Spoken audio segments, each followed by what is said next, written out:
नमस्कार दोस्तों, कैसे आप लोग? आज मैं डिस्कशन करने वाला हूँ इजी ट्रिप माई प्लानर के बारे में। तो इजी ट्रिप प्लानर के ऊपर मुझे बहुत दिनों से कमेंट्स भी आ रहा था कि इस कंपनी लगातार गिरते तो चले जा रहे हैं, उसके साथ साथ कंपनी बोनस देकर इस कंपनी को और भी एक पेनी स्टॉक बना चुके हैं।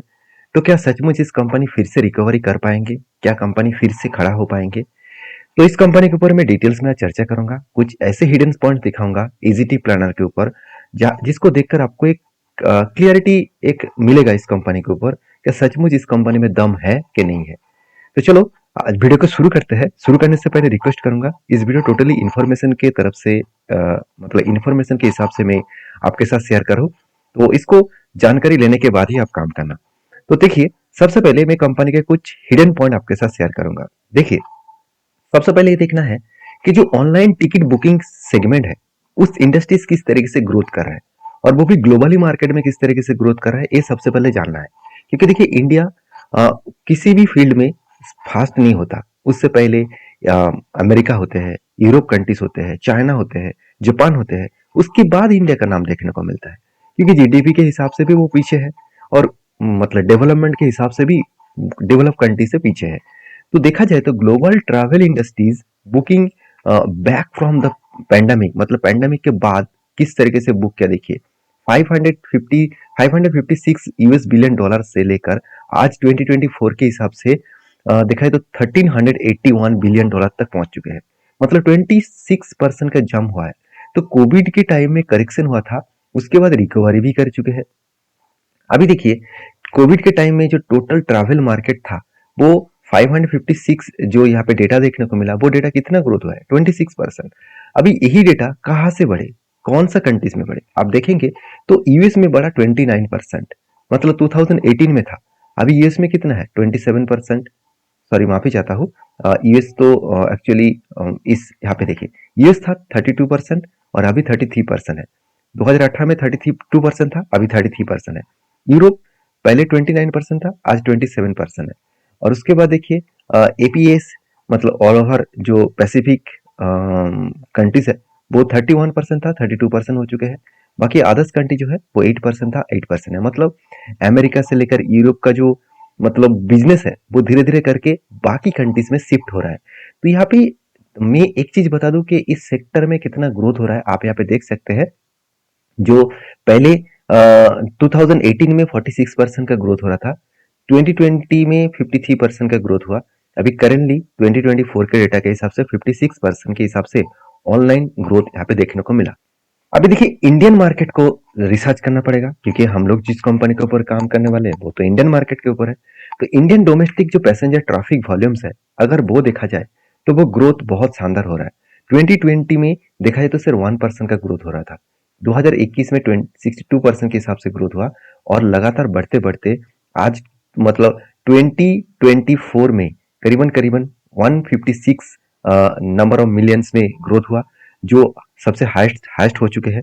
अभी पता चला कि 2027 में वो बढ़ के हो जाएगा 220 मिलियन के आसपास, जो 1.6 गुना मतलब 1.5 गुना बढ़ेगा। और 2032 में वो फिगर आउट हो जाएगा 330 मतलब करोड़ के, सॉरी 330 मिलियन के आसपास। तो सोचिए 2.4x मतलब 2.5 गुना से भी ज्यादा बनने वाला है। और इसी तरीके से इंटरनेशनल पैसेंजर मार्केट भी सेम टू सेम लेवल में बढ़ता हुआ देखने को मिले।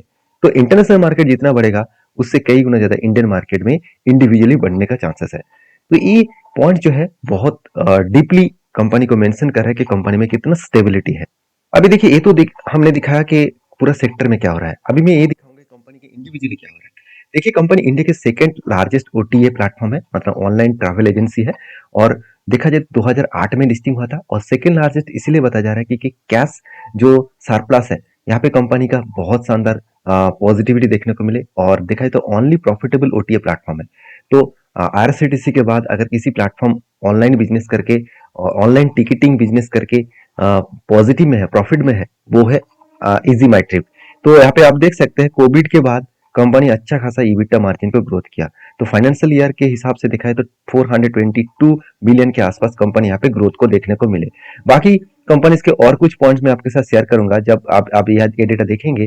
देखिए, कंपनी का होटल जो हॉलीडेज पैकेज है उसमें कंपनी का जो ग्रोथ है वो किस तरीके से था और अभी किस तरीके से है। 75% का ग्रोथ हुआ है। तो फाइनेंशियल ईयर में भी अच्छा खासा ग्रोथ हुआ, क्वार्टरली में ग्रोथ हुआ और ईयर ऑफ ईयर बेसिस में 40% का ग्रोथ हुआ, पूरा डबल के आसपास हो चुके हैं। उसी तरीके से ट्रेन बस टिकट्स का जो बिजनेस है वहां पे भी देखिए 3.3% का ग्रोथ हुआ, उतना खास ग्रोथ नहीं है, मगर जो ईयरली ग्रोथ है वो 18% के आसपास देखने को मिले। उसी तरीके से बाकी रेवेन्यूज का ग्रोथ भी यहाँ पे आप देख सकते हैं। अभी देखिए कंपनी का ग्रॉस जो बुकिंग रेवेन्यूज है, अगर वो सेगमेंट वाइज बात करूं तो सबसे ज्यादा कंपनी का बिजनेस आ रहा है फ्लाइट से, क्योंकि फ्लाइट बहुत ज्यादा बढ़ रहा है और फ्लाइट्स के ऊपर बहुत ज्यादा इंडियन लोग डिपेंडेंसी हो रहा है, तो बहुत ज्यादा ट्रैवलिंग बढ़ रहा है फ्लाइट के माध्यम से, तो वहाँ पे बहुत ज्यादा कंपटीशन भी है। कौन सा कंपनी सस्ते दामों में फ्लाइट का टिकट देने वाला है, फैसिलिटीज देने वाला है, उसी को वो बुकिंग करेंगे। तो ज्यादा से ज्यादा इसमें सबसे ज्यादा फायदा इजी ट्रिप प्लानर कर रहा है। 86% का इस सेगमेंट के ऊपर काम कर रहा है। बाकी जो होटल्स एंड हॉलीडेज पैकेज है उसके ऊपर 11.5% और ट्रेन्स एंड बसेस टिकट के ऊपर 2%। तो जो देखा जाए तो 2024 के हिसाब से कंपनी का जो ग्रोथ है, 2025 का जो डेटा है उस हिसाब से बताया जा रहा है कि 370% का यहाँ पे जंप देखने को मिला। तो कितना मैसिव जंप देखने को मिला है आप देख सकते हैं। तो क्वेश्चन यहाँ पे ये है कि कंपनी अगर इतना अच्छा खासा परफॉर्मेंस कर रहा है तो कंपनी गिरते क्यों चले जा रहा है, इसके बारे में भी बात करूंगा। उससे पहले और कुछ पॉइंट्स देखिए, कंपनी की अगर बात करूं रिसेंटली कुछ डेवलपमेंट के बारे में, तो कंपनी देखिए ओवरऑल बता रहा है कि कंपनी ओएनडीसी जो नेटवर्क्स है उस नेटवर्क्स के माध्यम से कंपनी काम कर रहा है। ओएनडीसी प्लेटफॉर्म बहुत हाई मतलब डिजिटलाइज प्लेटफॉर्म है। उसके साथ साथ कंपनी ये भी बता रहा है कि कंपनी 2025 के हिसाब से कंपनी 100 फ्रेंचाइजीज ओपन करने जा रहा है। अभी एक एक अपडेट भी न्यूज भी आया था, वो न्यूज भी आपके साथ शेयर करूं कि EGT planner almost 22nd franchisee store open कर चुके हैं बेंगलुरु में। तो इस तरीके से कंपनी का टारगेट है कि 100 फ्रेंचाइजीज ओपन करने जा रहा है और वो भी 2025 के खत्म होने से पहले। तो इसका मतलब यहाँ से भी एक पॉजिटिव ग्रोथ मोमेंटम देखने को मिल सकता है।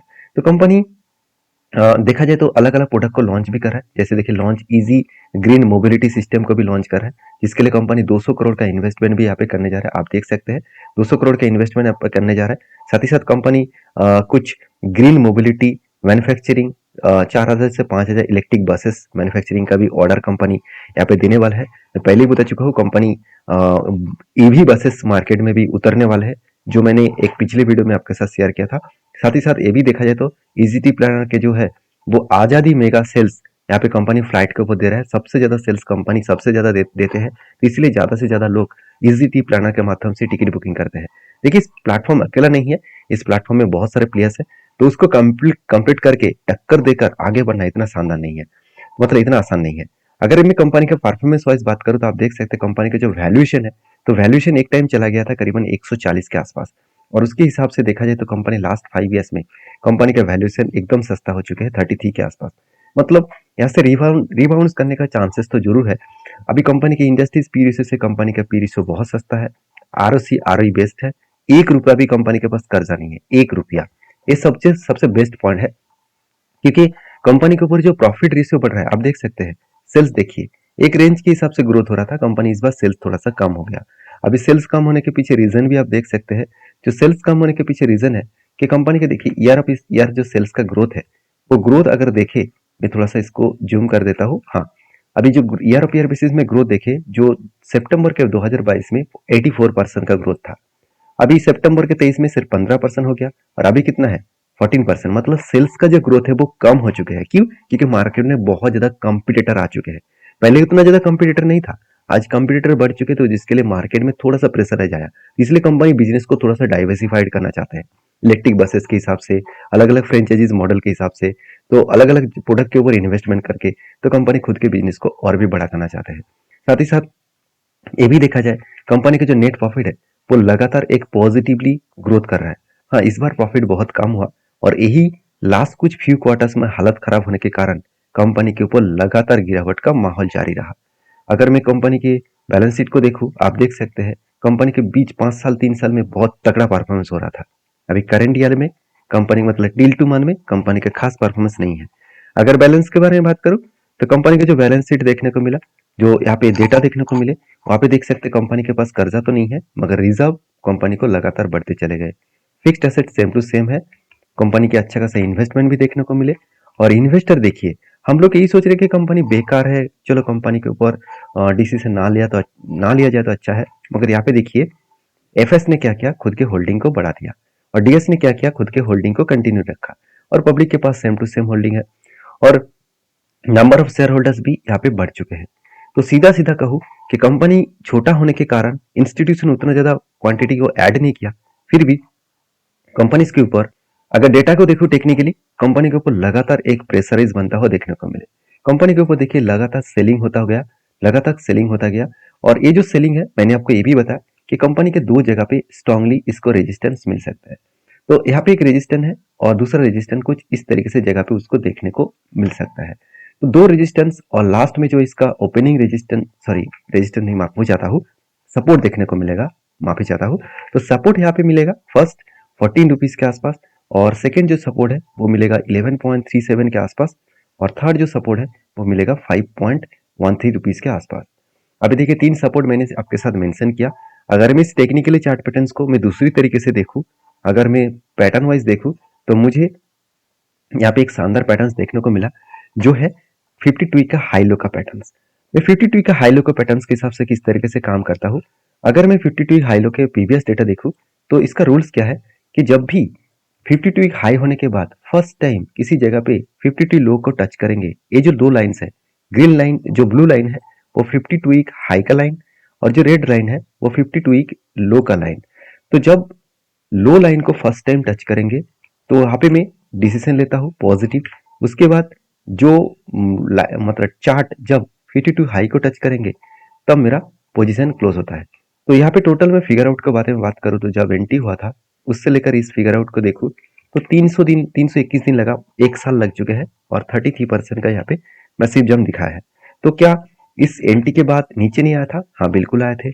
उसके बाद देखिए फिर से यहाँ पे सिचुएशन कुछ इस तरीके से बने, इस जगह पे बने।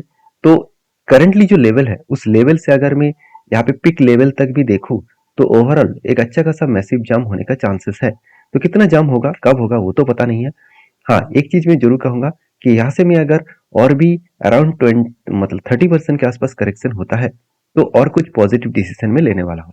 तो इसके ऊपर मैं तो पॉजिटिव हूँ। हाँ मैं पेनी स्टॉक के ऊपर काम ज्यादा करता नहीं हूँ, फिर भी मुझे इस पेनी स्टॉक के ऊपर स्टेबिलिटी और स्ट्रेंथ तो मिलता है, तो इसलिए मैं इस कंपनी के ऊपर स्टडी कर चुका हूँ और मैं इस कंपनी के ऊपर पॉजिटिवली देखता हूँ।